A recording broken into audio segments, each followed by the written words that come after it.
What is up, Scream Team? Zach Cherry here, and in this video, we're gonna take a look at all of the upcoming horror movie releases for the rest of 2024 and beyond, and I'm gonna rank them in a tier list based on my excitement level for each one of them. I realize that I haven't been putting out a lot of content lately, and I appreciate everyone's patience for that. I have been working on a horror movie screenplay with a friend of mine, which is something that, one day we hope to actually get produced and filmed and put out there and, possibly end up on a list like this, but that's kind of taken up a lot of my creative energy as of late. But I don't want to be neglecting the channel too much, so you can expect more content to be coming in soon. Having said that, let's get into this. And the first movie we have coming up, which is slated for release March 22nd, is called Immaculate. This is starring Sydney Sweeney. It's about a nun in a convent. That's as much as I know. I'm not really a fan of religious horror, and the only way I can see this as being something that I would like to see if it was so overly ridiculous that it was kind of teetering into that territory of camp. So for this one, I'm gonna say let's play it by ear. Next up is Late Night with the Devil. This is a Shudder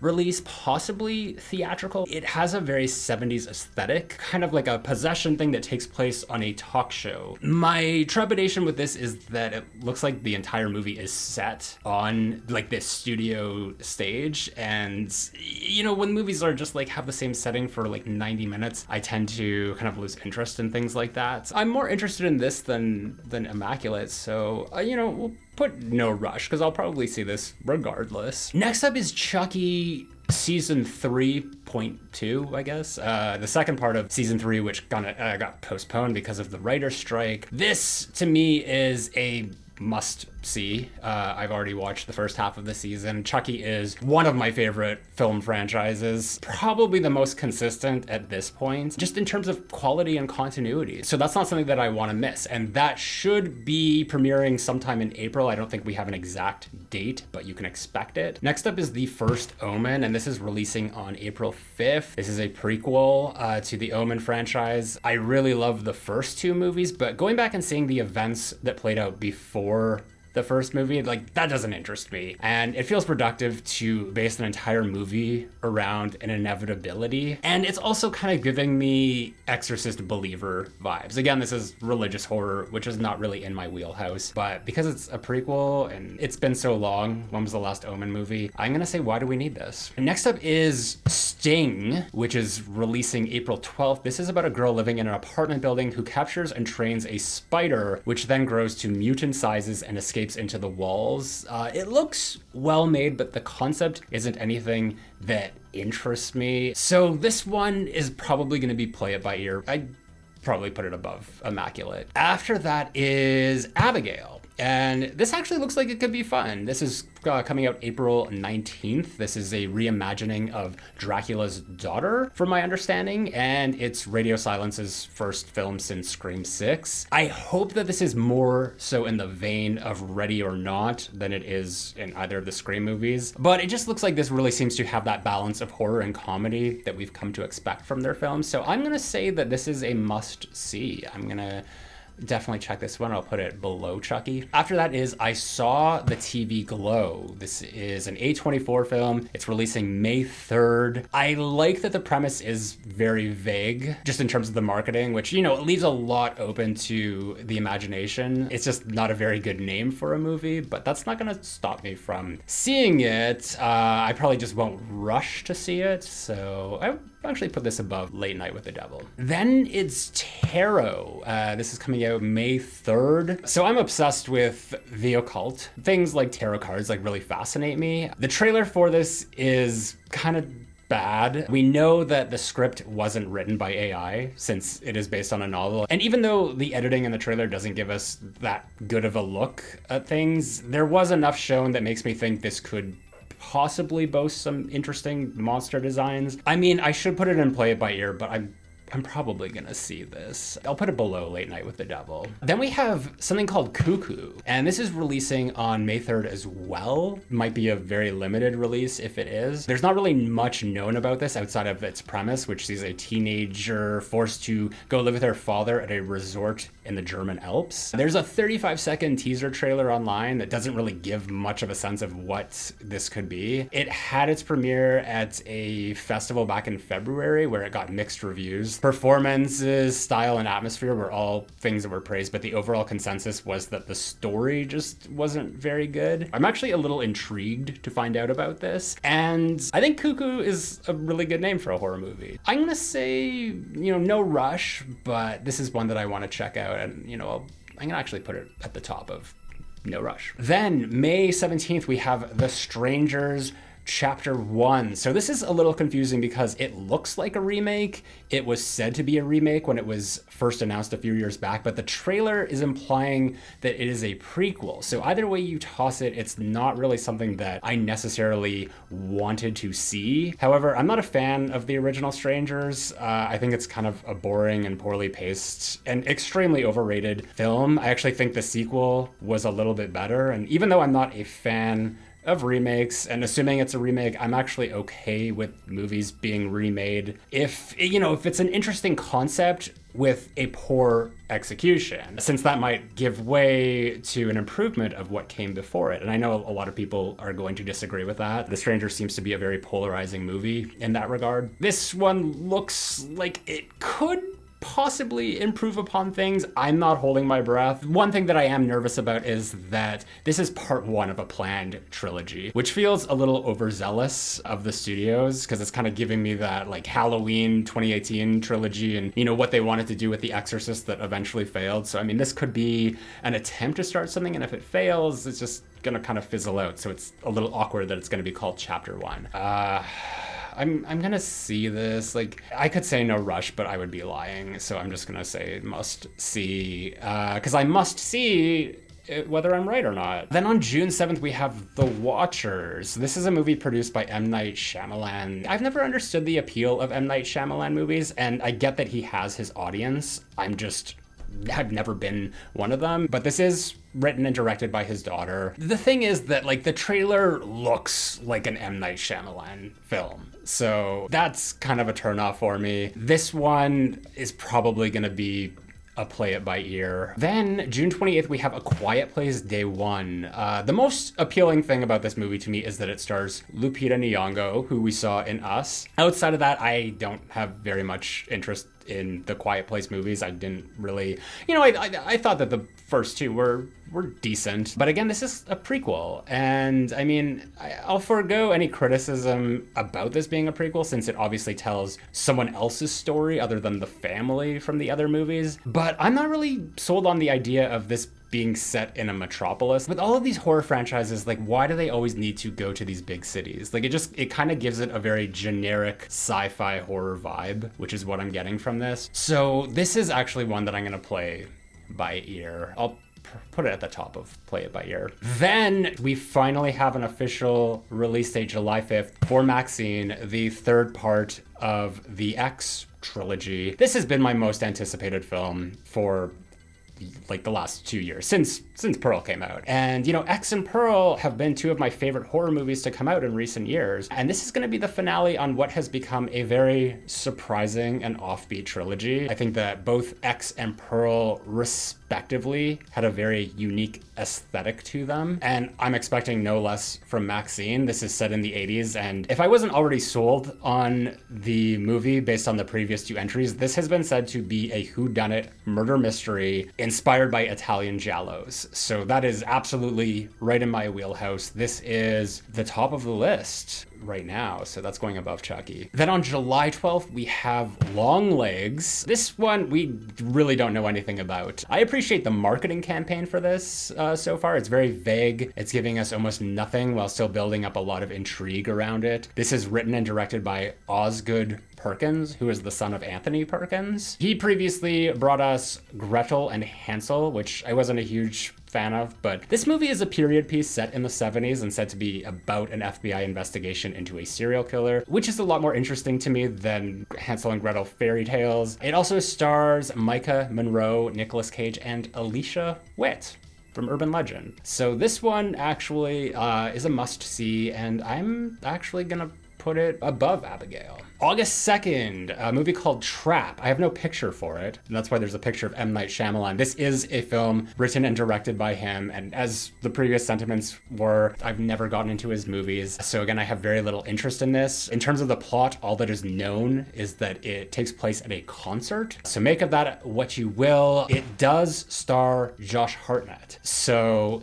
that is actually enough to warrant me putting it above his daughter's film, and probably Immaculate as well. August 16th, we have Alien Romulus. Obviously, this is part of the Alien franchise. There's not really much known about the plot, except for the fact that chronologically it takes place between Alien and Aliens, so the first two movies, but it has no connection to any story or characters in the franchise. It's written and directed by Fede Alvarez, with Ridley Scott producing. Fede Alvarez previously wrote and directed Evil Dead 2013 and Don't Breathe, which were both great movies. But he also came up with the story for the 2022 Texas Chainsaw Massacre, so I'm a little trepidatious about that and just how he handles pre-existing IP lately. So this one, honestly, no rush. We'll put it at the top of no rush. Next after that is Beetlejuice 2, or Beetlejuice. This is coming out September 6th. I'm ashamed to say that I've never seen the original. I will absolutely see this, of course, once I've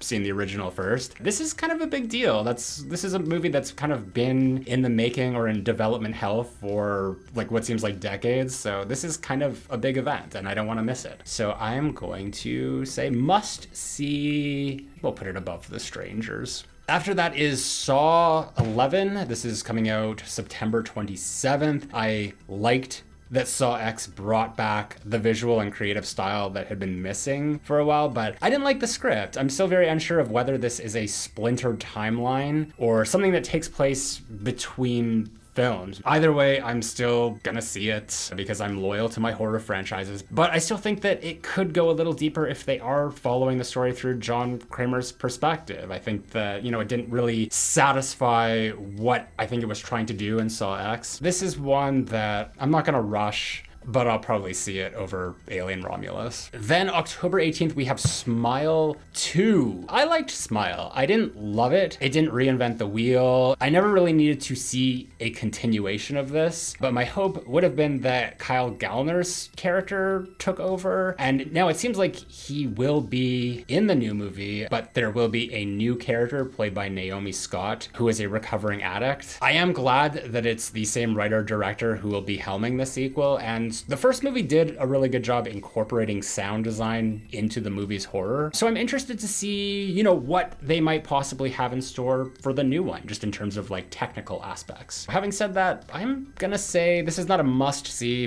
but this is above anything else in the no rush category. Then October 25th, we are slated to get The Wolfman remake, reimagining, sort of in the same vein as what Blumhouse did with The Invisible Man back in 2020. This apparently is in production right now. I don't know what was holding it up for the past several years. However, it was previously reported that Ryan Gosling would be playing the main role, but he dropped out of it and was replaced by Christopher Abbott. This is, of course, going to be directed by Lee Whannell, who had already done the reimagining of The Invisible Man. I don't know if anything has changed story-wise, but previously this was said to have a Nightcrawler spin to it, which was a movie about a stringer who recorded violent events to sell the footage to news stations. So it'll be interesting to see how the Wolfman legacy is incorporated into that concept. I really loved Lee Whannell's version of The Invisible Man. It's not a movie that I think is all that rewatchable, but it's extremely well made, and was probably the last movie that Blumhouse released that I really enjoyed. So this is a must watch for me. I'm going to say probably above Longlegs. Then December 25th, we have Nosferatu. I'm intrigued by this one. This is from Robert Eggers, who has done The Witch and The Lighthouse. I'm most interested in Bill Skarsgård playing Count Orlok, obviously having played Pennywise, and Nicholas Hoult and Willem Dafoe are also in this, so it has a pretty solid cast. No rush, probably above Alien. Then the last scheduled movie we have is Megan 2.0, which is going to be coming out May 16th, 2025. Megan, you know, for me was kind of a one-time watch. I think Blumhouse was really smart with how they marketed everything, but my biggest complaint was that the movie never went for it. It kind of played things way too safe and didn't lean heavily enough into, you know, what I would have considered to be full-on camp. Something that I really would have loved to see in a sequel is if they brought back the doll and just have her come into possession of new and offbeat owners, whether they're toy collectors or lonely people looking for companionship. I think that there's more interesting stories to tell with Megan that way, so that's why it was really disappointing to me when it was announced that Allison Williams and Violet McGraw would be reprising their roles. I have no interest in them. Their drama, I felt, was pretty tedious throughout the first movie. I certainly can't see it being sustainable for another feature film. So unless they're coming back to get killed off in the film's opening, which I don't think this movie has the guts to do, this is one that I don't need to rush and see. It might be a play it by ear for me. I'll tell you what, I'm gonna say no rush at the bottom. I know what you're thinking, I'm just a hater. All right, so now we're into the territory of just everything else that has no release date scheduled. So let's start with the Halloween TV series. This was announced a few weeks ago, and I have no excitement for this. I don't think that we need any new Halloween material right now. Like, we just brought it back for this huge franchise, which was a swing and a miss for a lot of people, myself included. What are you gonna do? Just go back and reboot the timeline again? Are you gonna revisit Jamie Lloyd? Like, any route that you take at this point, I don't see it being very interesting. I think that the Halloween franchise needs to take a break. It just needs to like sleep for a little while. Is a television series the best route to go for the franchise rather than making new movies? It might be, but I feel like that's a question that we would probably get the answer to by giving it more time to breathe. I mean, obviously I'm gonna see it regardless. I'm not gonna, you know, yank your chain here. This is a must see, but is this like a must see that I must see right now? Not really. Then we've got The Thing remake, reboot. I don't know what they want to call it. This is a movie where news has been very quiet for years. Back in June of 2023, John Carpenter was asked about it, and he said that he's been sworn to secrecy. What we know back in 2020 was that Blumhouse had acquired the rights, and it seemed like they were slowly moving ahead, but it is possible that things got put on the back burner because they were still going through with the Halloween trilogy and then planning the Exorcist reboot. As far as I know from what was said back then, this was going to be an adaptation of Frozen Hell, which was the extended version of the original story, Who Goes There. It's always possible that things could have changed creatively since then, but as far as we know, John Carpenter is still involved in some capacity. This could be like a Halloween 2018 situation where they'll want to milk it for all it's worth and produce a trilogy. So I'm interested, especially since The Thing is one of my favorite movies of all time, but I don't think it will compare in any way, so I'm not holding my breath. But with that said, this will be a must-see if and when it comes out, and, you know, probably more so than a lot of these other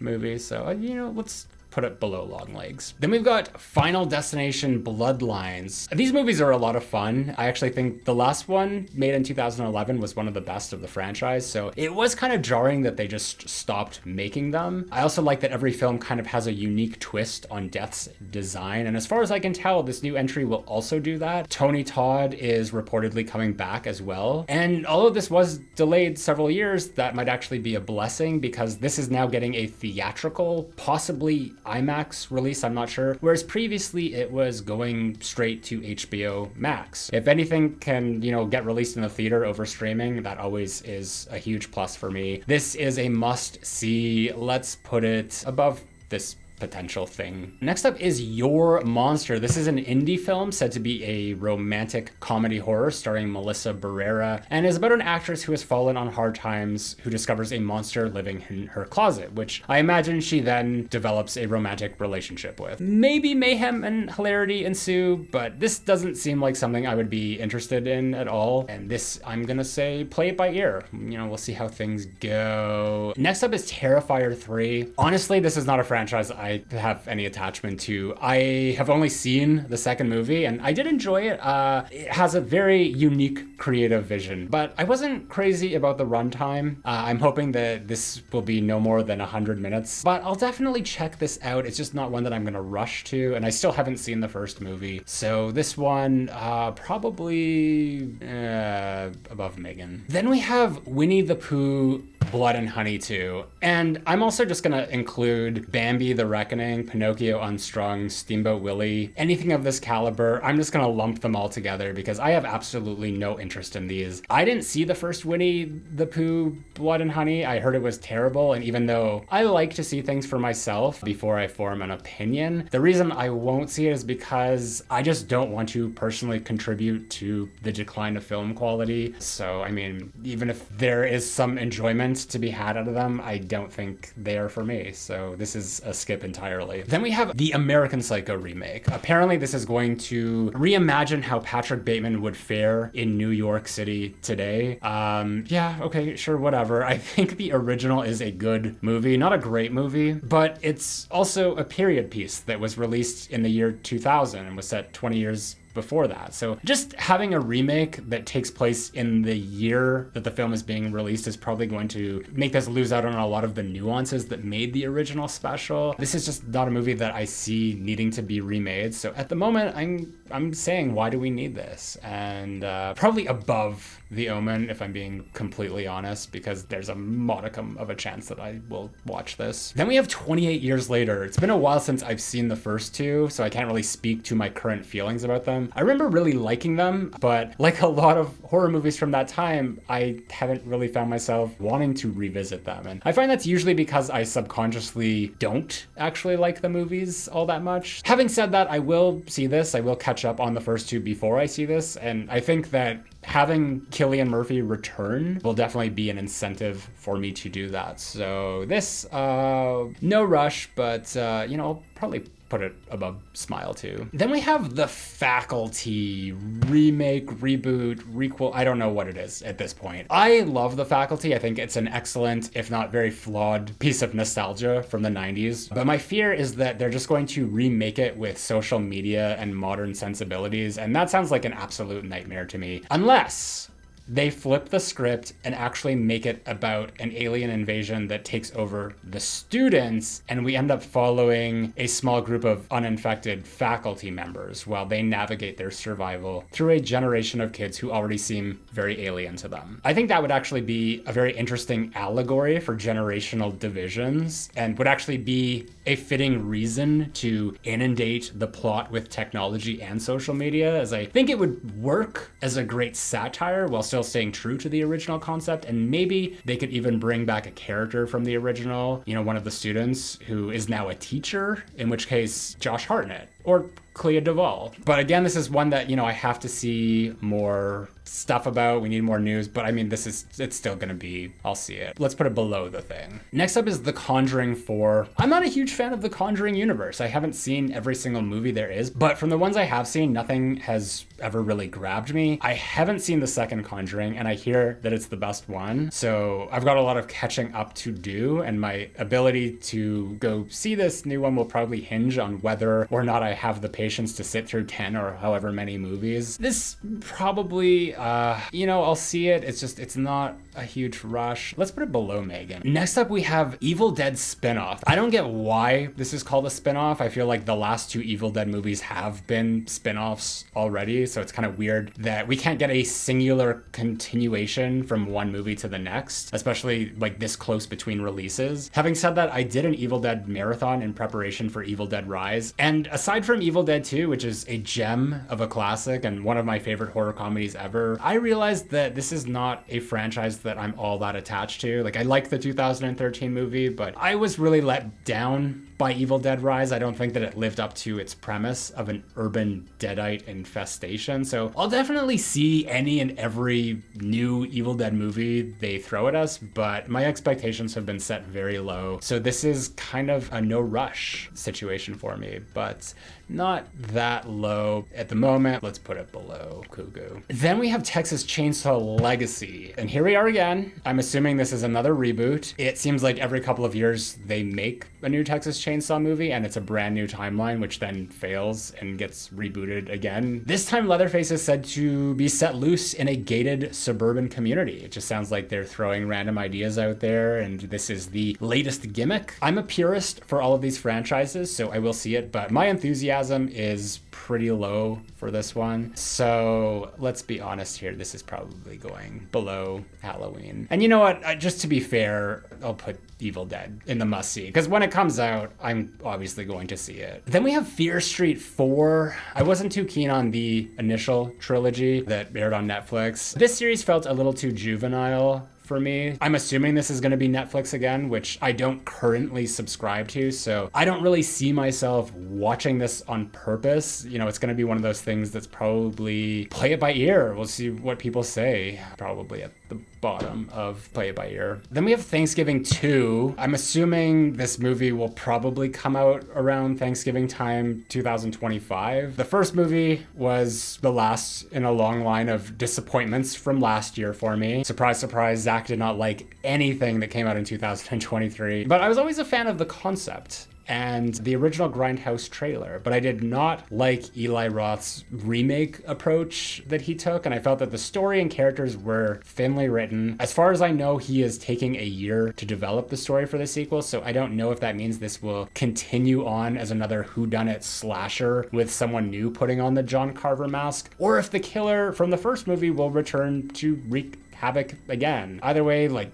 I'm gonna see it. I think that there was some good stuff to mine from the first movie, but it's another one that I have no major excitement for, so probably below Saw. Then we have The Black Phone 2. I thought the first movie was decent, definitely not amazing to the level of accolades which it received. I still had a pretty good time, but I never needed a sequel from this. We know that most of the cast is coming back, including Ethan Hawke. No clue if he's playing the grabber or a new villain.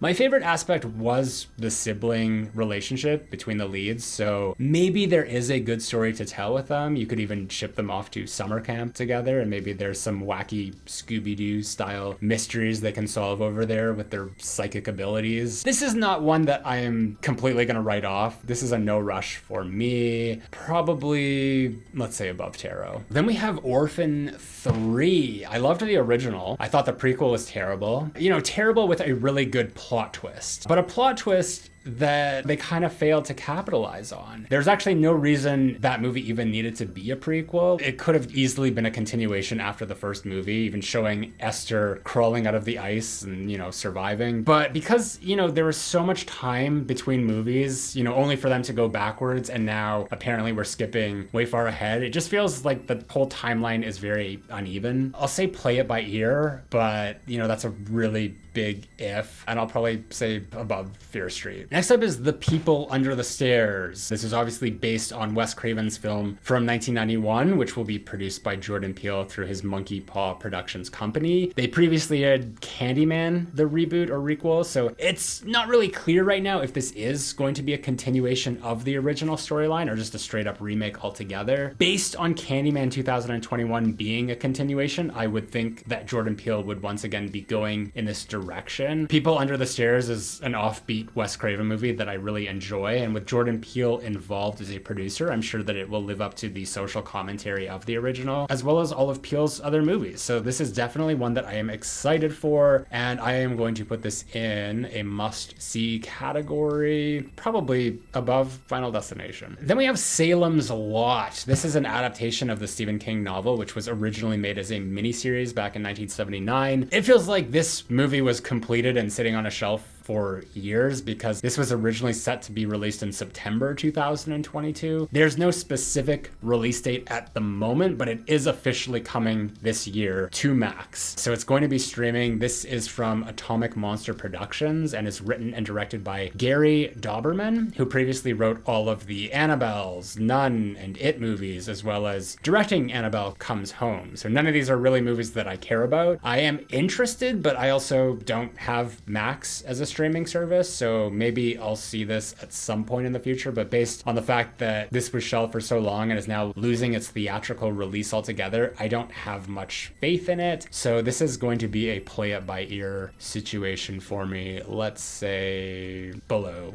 Quiet Place. Then we have Talk to Me. So the original is a movie that I liked when I first saw it. I've actually only seen it once. I think it worked for what it was, but it's not something I could see being turned into a franchise like the way that they're trying to do here. Like, as soon as you start exploring the history and logic of the embalmed hand, you really start to take the piss out of it. On top of that, this is said to be part prequel and part sequel, with the prequel aspects following the character of Duckett, who we know meets his demise in the opening of the original. It's also said to show his experience through social media, so already none of that sounds appealing to me. There's no suspense in watching the inevitable play out, and seeing things through a social media lens also removes so much cinematic value. I will probably wait to hear what people say after it comes out, so we'll say play it by ear above Salem's Lot. Then we have Untitled, fourth film directed by Jordan Peele. Jordan Peele movies have that carnival ride factor to them. Like, he makes fun movies. This is a director who knows how to make movies that are appealing and intriguing through his marketing campaign strategies. Even if I don't always love the final product, they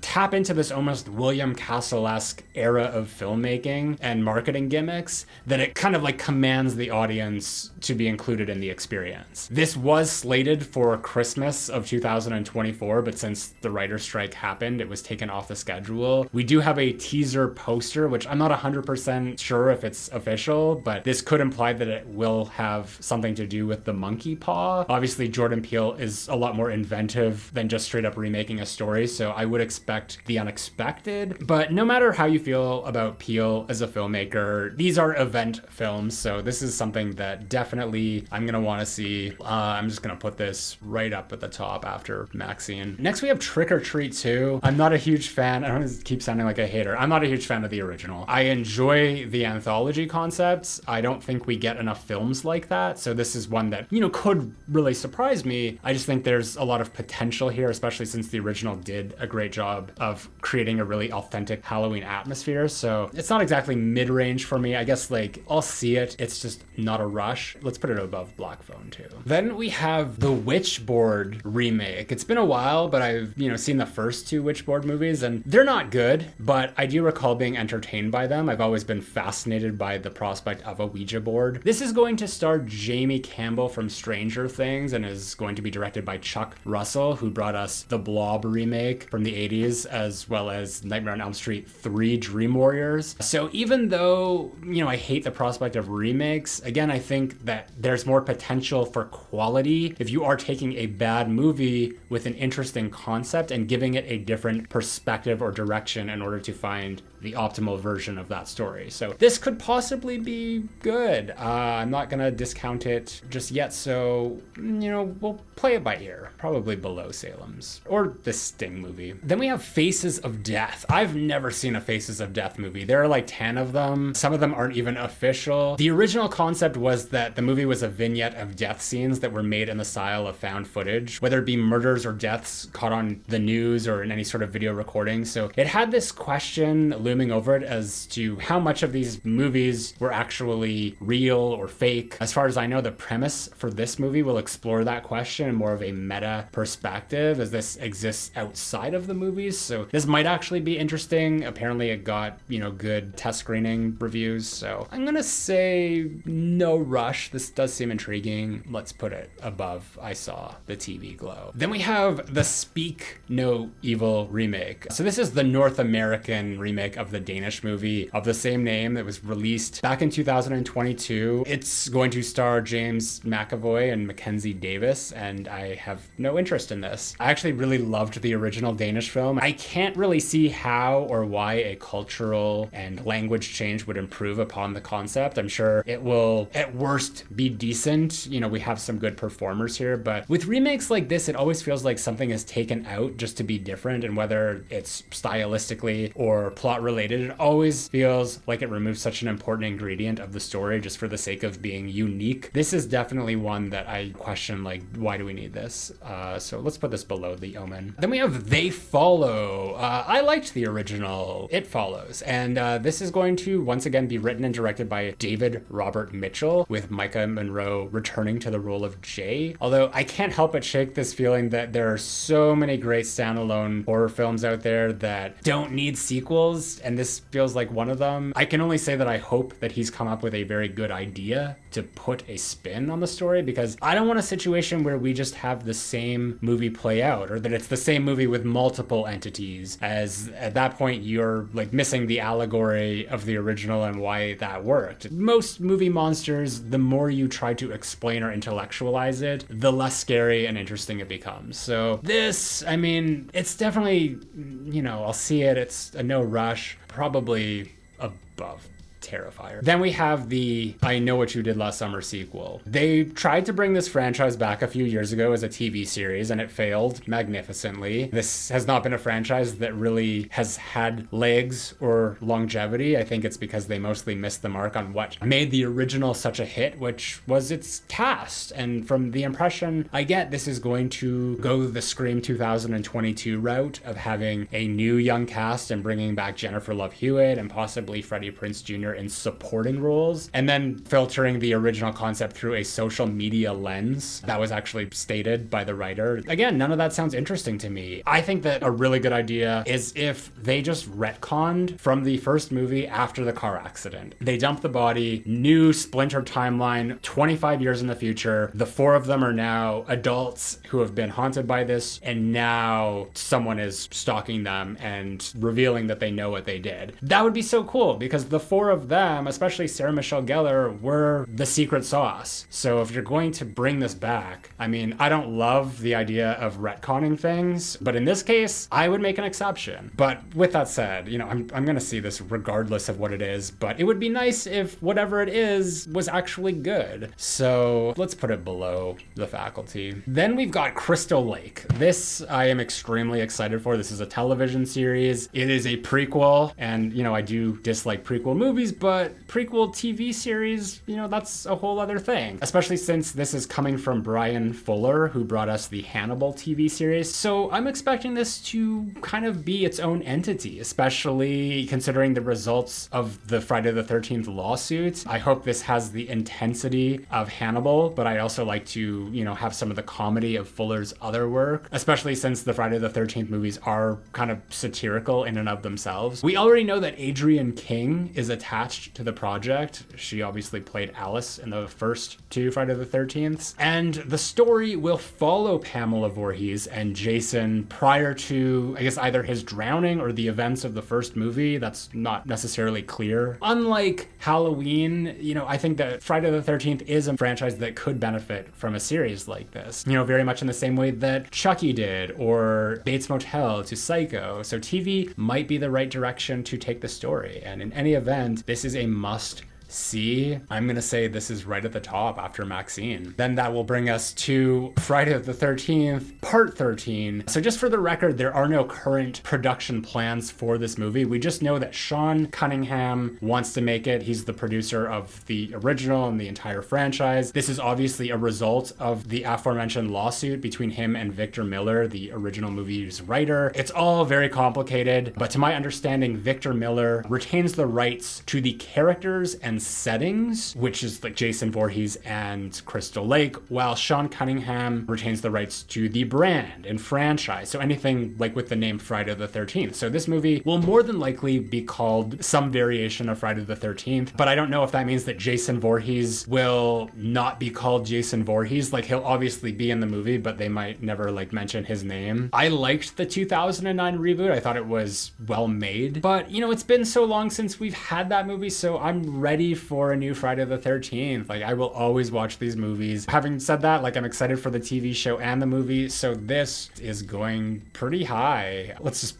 put it next to the TV show, if I'm being perfectly honest. And that leaves us with Scream 7, the big ticket. I am cautiously optimistic. We obviously got some new news this past week. Neve Campbell is signed on. Kevin Williamson is going to be directing it. Obviously, I'm very happy that Neve Campbell is coming back, and I do hope that it's going to be in a leading role capacity, but I also question where else could they go with her story at the moment. It might feel very forced to just throw her into another situation where, you know, there's killers coming after her or her family or anything like that. This also kind of feels like a reboot. I mean, it is a reboot of sorts, which effectively renders Scream 5 and 6 as kind of like a false start for the franchise because it didn't really go anywhere because of, you know, unfortunate reasons. And, you know, I've been very critical of the new movies, especially Scream 6, because I think that the writing has not lived up to the standard that this franchise set out from the original trilogy. And while I felt that Sam's story arc in Scream 6 was kind of a carbon copy of her story arc in Scream 5, almost beat for beat, I was really looking forward to getting a proper conclusion. There were so many loose threads and like involving her mother and the visions of Billy Loomis that I felt like there was so much more story to explore, and like the writing built it all up. Like they set it up and they just never took advantage of it. So that's why I was hoping that Scream 7 would be kind of the playground for them to do that with Sam. And you know, I also have a lot of questions about this latest announcement. I adore Kevin Williamson, but it's very confusing to me that he is directing this. He has had one directing credit in his entire career, which was teaching Mrs. Tingle back in 1999. And from what he said in interviews and press following that job is that directing was not something that he ever wanted to do again. So of course he may have changed his mind or learned a lot more in like the last 25 years while working in the industry. But this feels like disingenuous fan service on Spyglass's part, as Kevin would probably be more well suited as a writer on Scream 7. People have said that him being a director, you know, will give him more creative control over the script, but we have to remember he was also an executive producer on Screams 5 and 6, and it's still the same writers, and nobody stepped in to do a sufficient cleanup on those scripts. So I'm not really excited right now, at least in the way that I have been in the past. Obviously, this is my favorite franchise. I'll be mentally assessing the production based on new information as it comes in, so I'm hopeful that my excitement level will go up, and of course, this is something,